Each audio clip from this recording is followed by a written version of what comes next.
السلام عليكم ورحمة الله وبركاته نحمده ونصلي على رسوله الكريم قال الله عز وجل في القرآن العظيم أعوذ بالله من الشيطان الرجيم بسم الله الرحمن الرحيم يا أيها الذين آمنوا اتقوا الله وقولوا قولا سديدا وقال تعالى في موضع آخر شهر رمضان الذي أنزل فيه القرآن صدق الله المولانا العظيم وصدق رسوله النبي الكريم সুপ্রিয় মণ্ডলী দেখতে দেখতে মাহে রমজান শেষের পর্যায়ে আমরা শেষ দশকে চলে এসেছি। আজকে 21তম রোজা আমরা পালন করতে যাচ্ছি।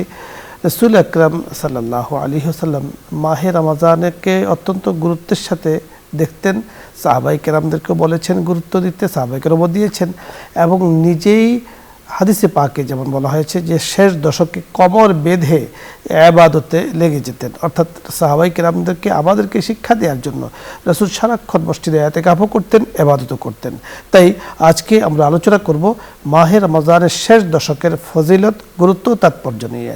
আলোচক হিসাবে যিনি আমাদের সাথে আছেন বিশিষ্ট ইসলামী চিন্তাবিদ, শিক্ষাবিদ, মিডিয়া আলোচক ফজিলাতুল শেখ মুফতি আনোয়ারুল হক, খতিব, গুলশান উত্তর জামে মসজিদ। সাথে আছি আমজাদ হোসেন হেলালি। আসসালামু আলাইকুম। ওয়া আলাইকুম আসসালাম ওয়া রাহমাতুল্লাহি ওয়া বারাকাতুহু। শেখ কেমন আছেন? আলহামদুলিল্লাহ। আলহামদুলিল্লাহ মাহে রমজান আমরা পালন করছি আলহামদুলিল্লাহ। আজকে থেকে শেষ দশক কিন্তু শুরু হয়ে গেছে, আজকে বলতে গত রাত্রে থেকে শুরু হয়ে গিয়েছে। তো এই শেষ দশকের ফজিলত, গুরুত্ব, তাৎপর্য কি বলা আছে হাদিসে পাকে, আপনার কাছে আমরা শুনবো। জাযাকাল্লাহু খাইরান। আলহামদুলিল্লাহ নাহমাদুহু ওয়া নুসাল্লি আলা রাসূলিহিল কারীম, আম্মা বা'দ। আল্লাহ রাব্বুল আলামিনের জন্য সকল প্রশংসা যে আল্লাহ পাক আমাদের হায়াতকে দীর্ঘায়িত করে রমজান এবং রমজানের শেষ পর্যন্ত শেষ দশকে আসার তৌফিক দিয়েছেন, আলহামদুলিল্লাহ। আশরুল আওয়াখির মিন রমাদান, রমজানের এই শেষ 10টি দিন অত্যন্ত গুরুত্বপূর্ণ মুসলমানদের জন্য এবং ইসলামের মধ্যে। নবী মুহাম্মদ রাসূলুল্লাহ সাল্লাল্লাহু আলাইহি ওয়াসাল্লাম এই শেষের 10 দিনকে আশরুল আওয়াখির যে বলা হয়, রমজানের শেষের 10 দিন, এটাতে অত্যন্ত গুরুত্ব দিয়েছেন ইবাদতের জন্য এবং উম্মতের জন্য। হযরত আয়েশা সিদ্দিকা রাদিয়াল্লাহু তাআলা আনহা থেকে বর্ণিত হাদিস, রাসূল আকরাম সাল্লাল্লাহু আলাইহি ওয়াসাল্লাম খান ইয়াজতাহিদু ফি রমাদান, রমজানের মধ্যে তো চেষ্টা করতেন কিন্তু ওয়া কানা ইয়াজতাহিদু আকসার ফি আশরিল আওয়াখির, রমজানের শেষের 10 দিন আরো বেশি করতেন। সেই জন্য তিনি বলেন ইশতাদ্দা মিজারা ওয়া আহিয়াল লায়ালি ওয়া আইকাদা আহলা। রাসূল সাল্লাল্লাহু আলাইহি ওয়াসাল্লামের স্বভাব ছিল যে রমজানের শেষের 10 দিনে তিনি কোমরের মধ্যে লুঙ্গিকে টাইট করে বাঁধতেন এবং রাত্র জাগ্রত থাকতেন, পরিবার পরিজনকে জাগায়ে তুলতেন। এই জন্যই যে এই রাত্রিটা সাহাবায়ে কেরামের পরে রাসূল সাল্লাল্লাহু আলাইহি ওয়াসাল্লাম যে মেহনত শিক্ষা দিয়েছেন, যে তাদেরকেও বলছেন যে এই রমজানের শেষের 10 দিন জাগ্রত থাকার জন্য। উম্মতের মধ্যে অনেকেই এটাকে ঈমানিয়াত এবং রুহানিয়াতের জন্য তারা উন্নতি করার জন্যই আশরুল আওয়াখির বা রমজানের শেষ 10 দিনকে অত্যন্ত গুরুত্ব দিয়ে থাকেন। যে এই যে অন্যকে এই জন্যই মনে করেন যে আমার নিজের মধ্যে যদি এই অনুভূতিটুকু আসে যে আমার জীবনে হয়তো এটা শেষ হয়ে যেতে পারে। যেমন হাদিসের মধ্যে আছে এই মানুষের আমলটা বিল খাওয়াতেম, তার শেষ জীবনের পরিণতির দ্বারা অনেক সময় প্রকাশ পায়। রমজানের শুরুতে হয়তো আমরা কেউ কসুরি করেছি বা গাফলতি করেছি, মাঝখানে করেছি, কিন্তু শেষের 10 দিনে এসে, অর্থাৎ মানুষ যখন আমল করে বা কাজ শুরু করে, যে কোনো কাজ শুরু করলে তার শুরুতে একটু কম বেশি হতে পারে, মাঝখানে তার ত্রুটি বিচ্যুতি হতে পারে, কিন্তু শেষের দিকে এসে যেই অবস্থাটা হয় সেটাই তার ফলাফল নির্ভর করে। সেই জন্য আল আমাল বিল খাওয়াতিম যে বলা হয়েছে, মানুষের সমস্ত কাজের ফলাফলটা নির্ভর করে তার শেষ দিকে। তো সেই জন্য রমজানের শেষের 10 দিনটা অত্যন্ত গুরুত্বপূর্ণ, যে এই রমজান মাস সাইয়্যিদুশ শুহুর, সমস্ত মাসের যেহেতু প্রধান, এই মাসের মধ্যে আমি কতটুকু কি আমল করতে পারলাম, কি করতে পারলাম, তার শেষে গিয়ে নতিজা প্রকাশিত হবে। সেই জন্য রাসূল সাল্লাল্লাহু আলাইহি ওয়াসাল্লাম 3টা কারণে এই আশরুল আওয়াখিরকে অত্যন্ত গুরুত্ব দিয়েছেন। এক তো হলো রমজানের শেষের 10 দিনে ইতিকাফে যে সুন্নতে মুআক্কাদা কিফাইয়া আছে, সেটা নবী করিম সাল্লাল্লাহু আলাইহি ওয়াসাল্লাম সবসময়ই মসজিদের মধ্যে ইতিকাফ করতেন রোজা অবস্থায়। তো 1 বছর না করতে পারাতেও তার পরবর্তীতে তিনি 20 দিন পর্যন্ত ইতিকাফ করেছিলেন। তাহলে বুঝে যায় রাসূল সাল্লাল্লাহু আলাইহি ওয়াসাল্লাম যার গুনাহ আল্লাহ পাক আগে পরে সব গুনাহ আল্লাহ মুক্ত ঘোষণা করেছেন, তিনি যদি তার জীবনে আল্লাহকে পাওয়ার জন্য, তার আখিরাতের কল্যাণের জন্য 10 দিন পর্যন্ত এতেকাফ নিয়মিতভাবে মসজিদে করতে পারেন, তাহলে আমরা যারা তার উম্মত আছে, যে গুনাহগার উম্মত, তাদের কি করা উচিত? আমাকে যদি জিজ্ঞেস করা হয় আপনার 59 বছরের মধ্যে একটা বছরের মধ্যে মাত্র 10 দিন সময় দিতে পারেন না আল্লাহর জন্য, তাহলে কি জবাব দিব? সেই জন্য প্রতিটি মানুষকে উচিত যে এতেকাফের জন্য একটা ব্যবস্থা থাকা। দ্বিতীয়ত হলো লাইলাতুল কদর। যেই লাইলাতুল কদর সম্পর্কে আল্লাহ পাক কোরআনে কারিমে ঘোষণা দিয়েছেন, তার চেয়ে বড় কিছু আর লাইলাতুল কদরি খায়রুম মিন আলফি শাহর, যে এক রাত্রি যদি কেউ ইবাদত করে তাহলে 1000 মাসের চেয়েও উত্তম। তো এই লাইলাতুল কদরকে পাওয়ার উদ্দেশ্যেই কিন্তু এতেকাফ মসজিদের মধ্যে করতেন, অর্থাৎ আর রাত্রি জেগে জেগে ইবাদত করতেন। এখন আয়েশা সিদ্দিকা রাদিয়াল্লাহু তাআলা আনহাকে যখন জিজ্ঞেস করা হয়েছিল জাগার অর্থ কি, যে নবী করিম সাল্লাল্লাহু আলাইহি ওয়াসাল্লাম অন্যান্য রাত্রিতে যেমন কাটাতেন তদ্রূপভাবে কাটান না, এটাকে অন্যভাবে কাটিয়েছেন, মানে সারা রাত্রেই জাগতেন ইবাদতের জন্য, নামাজ, জিকির ইত্যাদির জন্য। সেই জন্য সমস্ত রাত্রিটা জাগা যদি হয় তাহলে খায়রুম মিন আলফি শাহর, 1000 মাসের চেয়ে উত্তম। বনি ইসরাইলের এক লোকের ব্যাপারে কথা আসছে যে তিনি 1000 মাস পর্যন্ত যুদ্ধের অস্ত্র নিজে পরিধান করে যুদ্ধের জন্য ফি সাবিলিল্লাহ শুধু নিয়মিত ছিলেন। সেইটা যখন সাহাবা একরামের কাছে রাসূল সাল্লাল্লাহু আলাইহি ওয়াসাল্লাম আলোচনা করলেন, তখন সাহাবা একরাম মনে করেন আরে তাহলে সেই তুলনায় তো আমাদের হায়াত কম, আমাদের ইবাদত কম মনে করছিল। জিবরাইল আলাইহিস সালাম আসলেন, এসে আয়াত নাজিল করলেন লাইলাতুল কদরি খায়রুম মিন আলফি শাহর, অর্থাৎ আপনার উম্মতেরা বনি ইসরাইলের এই এক লোকের 1000 মাসের এই যুদ্ধের প্রস্তুতি অবস্থায় ফিসাবিল্লাহ থাকার কারণে এটাকে কম মনে করছে নিজেদের আমলটাকে, তো আল্লাহ পাক এই উম্মতকে এত সুযোগ দিয়েছেন তার চেয়ে বেশি। যেমন আর 4 জন লোকের ব্যাপারে এরকম কথা আসছে যারা 80 বছর পর্যন্ত শুধুমাত্র আল্লাহ পাকের ইবাদতের মধ্যেই নিমগ্ন ছিল, লা ইয়াসুন আল্লাহ পাকের গুনাহ করতেন না, এদিক সেদিক কোনো দিকে তাকাইতেন না। এমন লোকদের কথা যখন রাসূল আকরাম সাল্লাল্লাহু আলাইহি ওয়াসাল্লাম সাহাবা একরামের সামনে আলোচনা করলেন, তখন সাহাবা একরাম নিজেদের এই 60, 70, 80 বছরের ইবাদতটাকে অনেক কম মনে করতেন। তখনই জিবরাইল আলাইহিস সালাম এসে এই আয়াত নাজিল করলেন লাইলাতুল কদরি খায়রুম মিন আলফি শাহর। যেহেতু লাইলাতুল কদর কখন হবে সেটা সম্পর্কে একেবারে সুনির্দিষ্ট না হলে আল্লাহর নবী কিছুটা সুনির্দিষ্ট করে দিয়েছেন। নবী করিম সাল্লাল্লাহু আলাইহি ওয়াসাল্লাম তাহাররু লাইলাতুল কদরি ফিল আশরিল আওয়াখির মিন রমাদান ফি ভিতরিহা, যে রমজানের শেষের 10 দিনের বেজর রাত্রিগুলিতে তোমরা লাইলাতুল কদরকে তালাশ করো। তো লাইলাতুল কদর অন্ততপক্ষে রমজানের শেষের 10 দিনে যেহেতু হয়, সেই জন্য আশরুল আওয়াখিরের গুরুত্ব আরও বেশি, যে আমরা লাইলাতুল কদর যেন আমাদের থেকে ফৌত না হয়ে যায়। সেই জন্য বুজুর্গানের দিনে আমল ছিল এটাই, যে তারা যখন দেখতেন যে লাইলাতুল কদর এবং এতেকাফ শেষের 10 দিন চলে আসতেন, তখন নিজের মধ্যে একটা অনুভূতি আসা দরকার যে আমি যদি আর দ্বিতীয় আর এরকম রমজান না পাই, আমি যদি লাইলাতুল কদর না পাই, আমি যদি আমার জীবনে এটাই যদি আমার জীবনে শেষ রমজানের শেষ 10 দিন হয়, তাহলে আমি আল্লাহ তাআলার কাছে কি নিয়ে কাটাবো। সেই জন্য বুজুর্গানের দিন যেমন লাইলাতুল কদর রমজান শেষ হইলে আবার আল্লাহর কাছে দোয়া করতেন যে সাল্লিম রমাদান আলী, আমার জন্য রমজানকে ইয়ে করো, আবার রমজানটাও যেন আমার জন্য সালেম হয়, অর্থাৎ আমিও যেন রমজানকে পাই, এই জন্য দোয়া করতেন। সেই জন্য লাইলাতুল কদরকে পাওয়ার যেমন উদ্দেশ্য আছে, সেই জন্য এতেকাফ করা। আর লাইলাতুল আশরুল আওয়াখিরের মধ্যে আল্লাহ রাব্বুল আলামিন প্রত্যেক দিন বান্দাদেরকে গুনাহমাফ, ওয়ালিল্লাহি উতাকাউ মিনান নিরান, জাহান্নামের আগুন থেকে মুক্তি করার জন্য আল্লাহ পাক প্রত্যেক রাত্রিতেই ঘোষণা দিতে থাকেন। আপনি বড় চমৎকার বলছিলেন। দর্শক মণ্ডলী, হাদিসে পাকে মাহে রমজানের কথা তো আছেই, পবিত্র কোরআনে রমজান মাসের কথা আছে, হাদিসে পাকে মাহে রমজানের শেষ দশকের কথা একেবারে আলাদাভাবে উল্লেখ করা আছে। মানে বিন আশরিল আওয়াখির বলা হয়েছে, মিন রমজান, রমজানের শেষ দশকে লাইলাতুল কদরকে অন্বেষণ করতে বলা হয়েছে। রাসূল আকরাম সাল্লাল্লাহু আলাইহি সাল্লাম শেষ দশকে ইবাদত বেশি করতেন, সাহাবায়ে কিরামদেরকে বলেছেন এবং নিজেও রাত্র জেগেছেন, পরিবারের সদস্যদেরকে জাগিয়ে তুলেছেন ইবাদত করার জন্য, নামাজ পড়ার জন্য, জিকির আজকার করার জন্য। কারণ যাই দিন আর কখনো ফিরে আসে না। আমাদের জীবনটা ছিল, শৈশবকাল ছিল, যৌবনকাল ছিল, বার্ধক্যে উপনীত হয়ে গিয়েছে। এখন আমরা চাইলেই কিন্তু শৈশবকালকে ফেরত আনতে পারবো না, চাইলেই যৌবনকালকে ফেরত আনতে পারবো না। লাইতাশ শাবাব ফায়াউদু কামা যাহাবা। সুতরাং যৌবনকাল যখন চলে যায় আফসোস আমি করতে পারবো, কিন্তু সে যৌবনকাল আর কখনো ফিরে আসবে না। শরীরে যে শক্তি ছিল আগে যেটা ছিল, এখন সেটা আমি চাইলেই আর ফেরত আনতে পারবো না। এজন্য এই সময়টাকে অত্যন্ত গুরুত্বের সাথে নেব, গুরুত্বের সাথে দেখব, কোনো সময় আমি নষ্ট করব না। ওয়াল্লাযীনা হুম আনিল লাগওয়ি মুরিদুন, পবিত্র মুমিন তো তারাই যারা বেহুদা কর্ম কাজ কথা থেকে নিজেদেরকে বিরত রাখেন। আল্লাহ রাব্বুল কারীম আমাদেরকে বুঝার তৌফিক দান করুন। লাইলাতুল কদরকে অন্বেষণে করণীয় কাজগুলো করার তৌফিক দান করুন। আলোচ্য বিষয় নিয়ে যদি আপনাদের কোনো প্রশ্ন থাকে অথবা মাহে রমজান সম্পৃক্ত কোনো মাসলা জানার প্রয়োজন হয়, লাইলাতুল কদরের সাথে সম্পৃক্ত কোনো প্রশ্ন থাকে, আপনি প্রশ্ন করুন, আমরা চেষ্টা করব কথা বলার জন্য। প্রথমে যিনি আছেন, আসসালামু আলাইকুম ওয়া রাহমাতুল্লাহ, দর্শক নাম বলে পরিচয় দিয়ে প্রশ্ন করুন।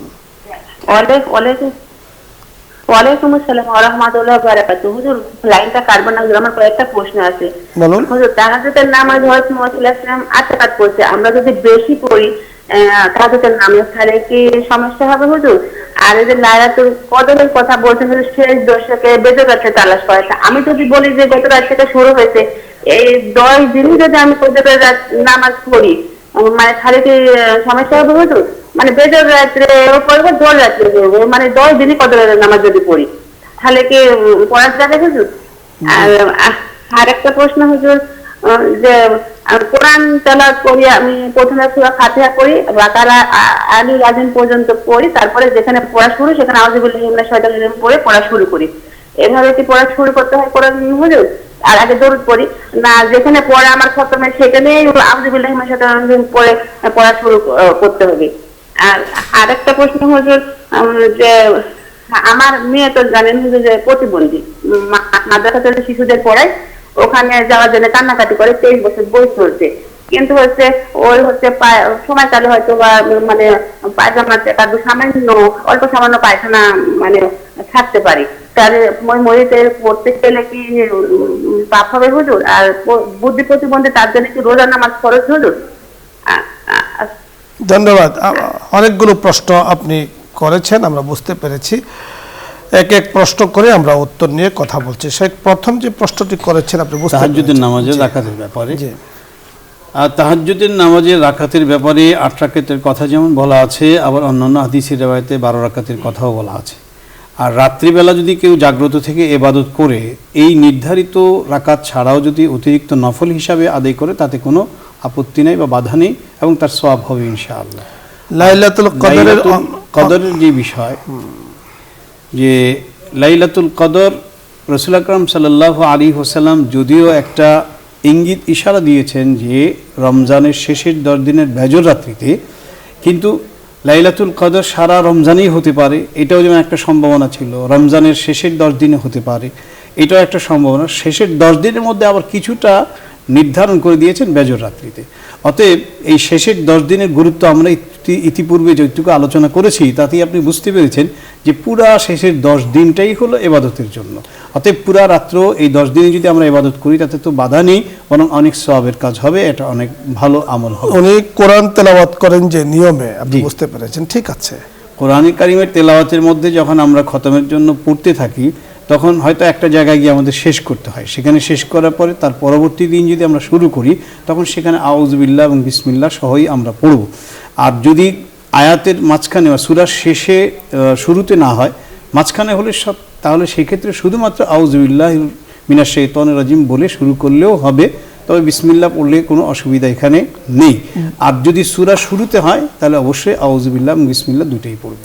ওনার মেয়ে বুদ্ধি প্রতিবন্ধী, হ্যাঁ, সেটার ব্যাপারে কথা আছে। আপনি যেমন বলেছেন তাদের ইবাদতের ব্যাপারে, যদি প্রতিবন্ধী এমন হয় যে তার জ্ঞান সম্পূর্ণভাবে নাই এবং স্বাভাবিক জ্ঞানও নাই, বা ইমানের উপরে আমলের উপরে কোনো জ্ঞান নাই, তাহলে সে তো মারফুউল আকলাম, অর্থাৎ তার উপর থেকে কলম উঠিয়ে নেওয়া হয়েছে, তার হিসাব নিকাশ হবে না। কিন্তু যদি দুনিয়ার অন্যান্য কিছু জিনিস বুঝে, কিন্তু হয়তো সামগ্রিক তার জিনিসটা না থাকে, তাহলে সেখানে অবশ্যই তার শরীয়তের হুকুম আহকাম আসবে। আরেকটা যে বিষয় বলেছেন, অনেক সময় তার নিজের অনুভূতির মধ্যে থাকে না, যে পেশাব পায়খানা ইত্যাদির ক্ষেত্রে তার কাপড় চাপড় নষ্ট হয়ে যেতে পারে বা এমন কিছু, এটার মাসালা হলো ভিন্ন। যদি তার বিষয়টা এরকম হয় যে অনেক মানুষই যেমন সবসময় নির্গত হতে থাকে, তাহলে সেই ক্ষেত্রে তার মাসালা হলো যে প্রত্যেক ওয়াক্ত নামাজের জন্য ওযু করবে, এবং যতক্ষণ পর্যন্ত আরেকটা ওয়াক্ত না যাবে ততক্ষণ পর্যন্ত সেই ওযু দিয়ে সে ইবাদত করতে পারবে। যদি এমনটা হয় তাহলে এক হুকুম, আর যদি না মাঝে মধ্যে হয়, তাহলে সেই ক্ষেত্রে অবশ্যই তাকে পাকশাকের বিষয়টা পবিত্র করেই ইবাদত করাতে হবে। জি, পরের দর্শক, আসসালামু আলাইকুম ওয়া রাহমাতুল্লাহ। আসসালামু আলাইকুম। ওয়া আলাইকুম আসসালাম। মাদ্রাসা পড়ে দেখতে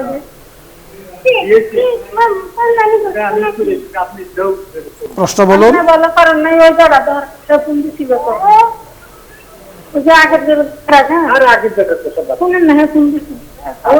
ধন্যবাদ আপনাকে। পরে দর্শক, আসসালামু আলাইকুম। আসসালামু আলাইকুম। ওয়ালাইকুম আসসালাম। প্রশ্ন বলুন। হুজুর, জি। আমি ব্যাংকে 2 লাখ, ইসলামী ব্যাংকে 2 লাখ টাকা রেখেছিলাম, ইসলামী ব্যাংকে।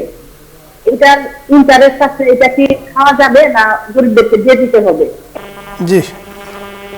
ইসলামী ব্যাংকের বিষয় যেটা, যে কোনো ইসলামী ব্যাংকের মধ্যে তারা যে কমিটমেন্ট করে যে ইসলামী শরিয়া মোতাবেক তারা তাদের ব্যবসা বাণিজ্য এবং লেনদেন পরিচালনা করে, সেই ক্ষেত্রে লভ্য অংশ মানুষকে দিয়ে থাকে। লভ্য অংশ যদি হয় তাহলে সেটা নিজেরা ভোগ করা যাবে এবং খাওয়া যাবে, কোনো অসুবিধা নেই। আর সুদভিত্তিক যেই বিষয়ে লেনদেন থাকে সেগুলো যেহেতু সুদ, তাহলে সেই ক্ষেত্রেই বলা হয় যে ওটা নিজেরা ভক্ষণ করতে পারবে না, সেটা এমন জায়গাতে খরচ করবে যেটার জন্য সওয়াবের নিয়ত করা যাবে না। যেমন নিম্ন পর্যায়ের যে সমস্ত কাজ, যেমন বাথরুম, টয়লেট ইত্যাদি। যেহেতু ইসলামী ব্যাংক ইসলামী শরিয়া মোতাবেক পরিচালিত এবং তাদের সেখানে কমিটমেন্ট আছে, সেটা যদি তারা রক্ষা করে তাহলে সেটা অবশ্যই। যেহেতু আমরা কাস্টমার বা আমরা যারা গ্রাহক আছি, আমরা জানি না, বুঝি না, তাদের উপর বিশ্বাস করি, তাহলে সেই ক্ষেত্রে আমাদের জন্য এটা ভক্ষণ করা বা খাওয়া অসুবিধা কিছু হবে না। পরে দর্শক, আসসালামু আলাইকুম ওয়া রাহমাতুল্লাহ। ওয়ালাইকুম আসসালাম ওয়া রাহমাতুল্লাহি ওয়া বারাকাতুহু। হুজুর, আমি রেগুলার আপনার শ্রোতা, তো আমি জানতে চাচ্ছি যে অনেক ক্ষেত্রে দেখা যায় যে আমি জোহরের নামাজ পড়বো, তো ওখানে 4 রাকাত পড়ার আগে আমি 2 রাকাতে সালাম ফিরে ফেলছি। তো এই ক্ষেত্রে আমি হয়তো ওইটাকে ওযুর নামাজ বলে ওইটাকে দিলাম, পরের বারও হয়তো 2 রাকাত পড়ে আপনার হলো ওই সালাম ফিরে ফেললাম। মানে এই 2 রাকাত কি আমার কোনো কাজে লাগবে না? হ্যাঁ, অবশ্যই কাজে লাগবে, কাজে লাগবে অবশ্যই। এটা নফল হিসাবে গণ্য হবে। তবে চেষ্টা করা যাতে নামাজে ভুল না হয়। ভুল হয়ে গেল, আপনি যেহেতু 2 রাকাত বসেছেন আর তাহিয়াতু পড়েছেন, সালাম ফিরিয়ে ফেলেছেন, সুতরাং 2 রাকাত কমপ্লিট হয়ে গিয়েছে। পরবর্তীতে আবার সুন্নাত 4 রাকাত আপনি পড়ে নেবেন। পরে দর্শক, আসসালামু আলাইকুম ওয়া রাহমাতুল্লাহ। আসসালামু আলাইকুম। ওয়ালাইকুম আসসালাম। আসসালামু আলাইকুম হুজুর। ওয়ালাইকুম আসসালাম ওয়া রাহমাতুল্লাহ। হুজুর ভালো আছেন? জি, আলহামদুলিল্লাহ। হুজুর, আমার একটা প্রশ্ন হুজুর। আমার ছেলে 5 বছর বয়স, মাদ্রাসায় পড়ে, জি। আকিকা দেয়নি, তো সবসময় ব্যারাম নাই গিয়ে থাকে। তো হুজুর আমার এটাকে বললো যে আপনারা তো আকিকা দেন নাই, ওরা আকিকা দিতেই হবে। আকিকা যদি দেওয়ার সামর্থ্য না থাকে হুজুর, তাহলে তার পরিবর্তে কি অন্য কিছু করা যাবে? জি, ধন্যবাদ, বুঝতে পেরেছেন। আসলে আকিকা দেওয়া তো এটা সুন্নত। আকিকা দিলে এর অনেক উপকার রয়েছে। রাসূলুল্লাহ সাল্লাল্লাহু আলাইহি ওয়াসাল্লাম আকিকা দিয়েছেন এবং আকিকা দেওয়ার জন্য উৎসাহ দিয়েছেন, এবং এর অনেকগুলো ফজিলতের মধ্যে এটা রয়েছে দামুহা মিন দামিহা ওয়া আজমুহা মিন আজমিহা, যেটা বলা হয় এর মধ্যে, অর্থাৎ তার রক্তের বিনিময়ে রক্ত, তার শরীরের বিনিময়ে শরীর, অঙ্গের বিনিময়ে অঙ্গ, সেটা তার উপকার হয়। এখন সেই জন্য দেখা যায় অনেক সময় শিশুদের আকিকা দিলে পরে তার স্বাস্থ্য এবং দুনিয়ার ক্ষেত্রে তার একটা হেফাজত বা নিরাপত্তার বিধান এই কারণে আল্লাহ পাক হয়তো করে রাখেন। তো যাদের সামর্থ্য আছে তারাই তো করবে। ছেলে যদি হয় তাহলে 2টো বকরি বা খাসি, আর মেয়ে যদি হয় তাহলে 1টা। এখন কারো যদি সামর্থ্য না হয় এটুকু দেওয়ার মধ্যে, তাহলে তাদের জন্য কোনো মোজায়েকা নেই, কোনো অসুবিধা নেই, কোনো সমস্যা হবে না। আপনি হ্যাঁ, এটা যেটা আপনি বলছেন যে ওস্তাদরা হয়তো ওখানে বলছেন, এটা এই ভালোর জন্যই বলেছেন। যদি আপনার সামর্থ্য না হয় তাহলে সেই ক্ষেত্রে যদি আপনি পারেন সামান্যতম ওর জন্য, ওর হেফাজতের জন্য কিছু সাদকা করা, কিছু দান করা। হাদিসের মধ্যে সাদকা তাতফাউল বালা, সাদকা দিলে বিপদ দূর হয়ে যায়। ধন্যবাদ। জি, আপনি সাদকা করবেন ইনশাআল্লাহ। পরে দর্শক, আসসালামু আলাইকুম।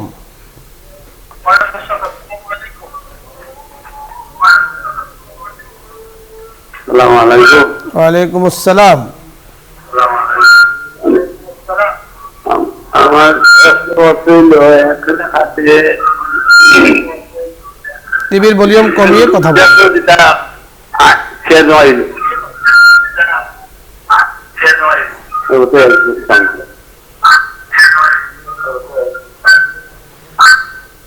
বোঝা যায় না কিছুই। যে পরের দর্শক, আসসালামু আলাইকুম ওয়া রাহমাতুল্লাহ। আসসালামু আলাইকুম। হুজুর, আমার জি হুজুর, আমার এই যে ইসলামী ব্যাংকে 6 লাখ টাকার মতো ডিপিএস আছে, কিন্তু এখন তো মার্চ হয়েছে, আমার ওই টাকা তো আমি তুলতে পারতেছি না, ওই ক্ষেত্রে কি আমার জাকাতের কি হবে? জি জি, আমরা বুঝতে পেরেছি। জাকাতের বিধান হলো, যদি আপনার ওখানে নির্ধারিত টাকা জমা থাকে তাহলে সেই টাকার জাকাত দিতে হবে। এখন এই জাকাত দেওয়ার ক্ষেত্রে যদি টাকাটা পাওয়ার সম্ভাবনা থাকে তাহলে অবশ্যই তাকে জাকাত দিতে হবে। তবে এই ক্ষেত্রে একটা মহলতে আছে, একটা সুযোগ আছে, যে কারোর কাছে যদি টাকা পাওনা থাকে তাহলে সেই টাকা যেহেতু তার মালিকানা যার, সেই জাকাত দিবে। তো যেহেতু টাকার মালিক আপনি, কাউকে ঋণ দিয়েছেন বা কার কাছে রক্ষিত রেখেছেন, আমানত রেখেছেন, এই পুরা টাকাটার লাইবিলিটি আপনার উপরে, অতএব আপনাকেই জাকাত দিতে হবে। এখন একটা প্রশ্ন আসে যে আমি যে কারো কাছে দিয়েছি বা কারো কাছে পাবো বা কোথাও সংরক্ষিত রেখেছি, সেখান থেকে পাওয়ার বিষয়টা যদি নিশ্চিত থাকে তাহলে তো অবশ্যই আপনাকে জাকাত দিতে হবে। আর যদি অনিশ্চয়তা বা সংশয় সন্দেহ থাকে তাহলে সেই ক্ষেত্রে আপনাকে জাকাত দিতে হবে। তবে একটু মহলত আছে এই যে যদি পাওয়া যাওয়ার ব্যাপারে দেরি হয় তাহলে সেই পর্যন্ত অবকাশ রাখা হয়েছে, যে ওই সময় পর্যন্ত আপনি দেরি করে যখন পাবেন তখন দিতে হবে, পুরোটাই হিসাব করে। ধন্যবাদ মোহতারাম আপনাকে। দর্শক মণ্ডলী, আজকে ইসলাম ও ইসলাম আমরা এই অনুষ্ঠানে আমরা যুক্ত ছিলাম। সকলে মিলে চলুন আল্লাহ পাকের শুকরিয়াতান বলে আলহামদুলিল্লাহ। আল্লাহ পাক আমাদেরকে তৌফিক দিয়েছেন বলেই আমরা রোজা রেখে এই বিকেলের এই সময় দিনই একটি প্রোগ্রামের সাথে যুক্ত রেখেছি। দোয়া করছি নিজেদের জন্য, দোয়া করব সকলের জন্য। বিশেষ করে আজকে মাহে রমজানের যে শেষ দশকের ফজিলত তাৎপর্য নিয়ে কথা হয়েছে, আল্লাহ তাআলা আমাদেরকে বুঝার, আমল করার তৌফিক দান করুন। সকলকে ধন্যবাদ জানিয়ে আগামী দিনের আমন্ত্রণ জানিয়ে আজকের মতো বিদায় নিচ্ছি। আসসালামু আলাইকুম ওয়া রাহমাতুল্লাহি ওয়া বারাকাতুহু। এখন দোয়া হবে, দরুদ ইস্তেগফার পাঠ করি। আল্লাহুম্মা সাল্লি আলা সাইয়্যিদিনা ওয়া নাবিয়্যিনা ওয়া শাফিঈনা ওয়া হাবিবিনা মাওলানা মুহাম্মদ সাল্লাল্লাহু আলাইহি ওয়া আলা আলিহি ওয়া আসহাবিহি ওয়া বারিক ওয়া সাল্লিম। আস্তাগফিরুল্লাহ রাব্বি মিন কুল্লি যামবিন ওয়া আতুবু ইলাইহি। লা হাওলা ওয়া লা কুওয়াতা ইল্লা বিল্লাহিল আলিয়্যিল আযীম। اللهم أنت السلام ومنك السلام وإليك يرجع السلام. حيينا ربنا بالسلام وادخلنا الجنة دارك دار السلام. تباركت ربنا وتعاليت يا ذا الجلال والإكرام. اللهم لا مانع لما أعطيت ولا معطي لما منعت ولا ينفع ذا الجد منك الجد. ربنا آتنا في الدنيا حسنة وفي الآخرة حسنة وقنا عذاب النار. ربنا تقبل منا صيامنا وقيامنا وركوعنا وسجودنا وسحورنا وإفطارنا. ربنا أتمم لنا نورنا واغفر لنا إنك على كل شيء قدير. اللهم وفقنا لما تحب وترضى من القول والفعل والعمل والنية إنك على كل شيء قدير. اللهم أعتق رقابنا ورقاب آبائنا وأمهاتنا وأزواجنا من النار يا رب العالمين. اللهم أعتق رقابنا ورقاب آبائنا وأمهاتنا من النار. ربنا فاغفر لنا ذنوبنا وكفر عنا سيئاتنا وتوفنا مع الأبرار. ইয়া আল্লাহ রব্বুল আলামিন, দয়া করে মায়া করে আল্লাহ আমাদের সমস্ত রমজানের সমস্ত ইবাদতকে আপনি কবুল ও মঞ্জুর করে নিন। ইয়া আল্লাহ আমাদের সিয়াম ও কিয়ামকে আপনি কবুল করে নিন। ইয়া আল্লাহ আমাদের রোজাগুলোকে আপনি কবুল ও মঞ্জুর করে নিন। ইয়া আল্লাহ আমাদের সিহরি, ইফতার, ইয়া আল্লাহ আমাদের তারাবিহ সমস্ত ইবাদতগুলোকে একমাত্র আপনার জন্য আপনি কবুল করে নিন। রব্বুল আলামিন, বাকি রমজানের রোজাগুলোকে আল্লাহ যথাযথভাবে পালন করার তৌফিক দান করুন। ইয়া আল্লাহ আমরা যেভাবে রোজা রাখছি আমাদের রোজায় ত্রুটি বিচ্যুতি হয়েছে। ইয়া আল্লাহ হাদিসের মধ্যে আসছে যে ব্যক্তি রোজা রেখে মিথ্যা কথা পরিহার করে নাই তার রোজার আপনার দরকার নেই। ইয়া আল্লাহ আমরা অনেকে এখানে হাত তুলেছি যারা এই রমজানের মধ্যে রোজা রেখেও গুনায় লিপ্ত, মিথ্যা কথায় লিপ্ত। ইয়া আল্লাহ আমাদের রোজার তো আপনার প্রয়োজন নাই বলেছেন, তারপরে আমরা ইয়া আল্লাহ এই মুহূর্তে আপনার দরবারে ইস্তেগফার করে গুনাহ মাফ চেয়ে আপনার দরবারে হাত তুলে দিয়েছি। আল্লাহ মেহেরবানি করে আমাদের গুনাহগুলোকে মাফ করে দিন। ইয়া আল্লাহ আমাদের রোজাকে আপনি কবুল মঞ্জুর করে নিন। ইয়া আল্লাহ বাকি রোজাগুলোকে যেভাবে পালন করলে আপনি রাজি ও খুশি হয়ে যান আল্লাহ সেভাবে পালন করার তৌফিক আমাদেরকে দিয়ে দিন। ইয়া আল্লাহ রাব্বুল আলামিন দয়া করে আমাদের দোয়াকে আপনি কবুল ও মঞ্জুর করে নিন। ওয়া সাল্লাল্লাহু তাআলা আলা খাইরি খালকি মুহাম্মাদ ওয়া আলা আলিহি ওয়া সাহবিহি আজমাইন। সুবহানা রাব্বিকা রাব্বিল ইজ্জাতি আম্মা ইয়াসিফুন ওয়া সালামুন আলাল মুরসালিন। আলহামদুলিল্লাহি রাব্বিল আলামিন।